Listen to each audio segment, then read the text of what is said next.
কি আমার সাথে দেখা করবে? কেউ তো এটা কইতো না যে তোমার বিকাশ নাম্বারটা দাও, আমি তোমার সাথে বন্ধুত্ব করব, তোমাকে মান্থলি এটা দিব, বা তুমি আর লাইভে আইসো না, তোমার যা লাগে আমি সবকিছু দিব, এরকম তো কেউ বলবে না শোনা। শুধু শুধু আমার সাথে ফাইজলামি করতে আসবে। এটাই তো, যদি তুমি তোমার সাথে একটা কথা বলি, যদি তোমার ফাইজলামি মনে হয় তাহলে তুমি ব্লক করে দিবা, তাই না? তুমি বাংলাদেশে থেকে কিভাবে এত সাহস করো? প্রবাসে যারা থাকে তারাই এই সাহসটা করে না। তুমি বাংলাদেশে থেকে তুমি খেত খামারে কাজ করে, তুমি বাড়ি ঘর সংসার বৌদি দেখাশোনা করে তুমি এত বড় কলিজা নিয়ে ঘুরতেছো কেমন? আমার তো মাথায় ঢুকে না।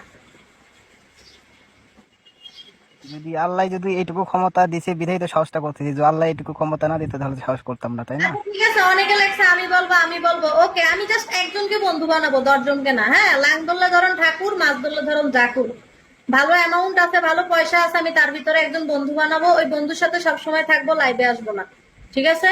রাজি থাকলে আমার আইডিতে 40 থেকে শুরু করে 57 পর্যন্ত একটা সংখ্যা আছে, তার আগে শুধু 01 এড দিবা, তাহলে হবে। আচ্ছা, কাজল বিলীন বিহীন আকাশ, কাজল না? জি জি।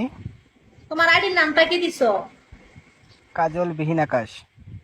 আচ্ছা, আকাশ কি কখনো কাজল দেয়? তুমি দেখছো? না। তো তাহলে তুমি কেন লেখছো কাজল বিহীন আকাশ? যেটা হয় না সেটা কেন বলো? আর সত্যি করে একটা কথা বলবা? সত্যি করে একটা কথা বলবা? কথা বলো না কেন?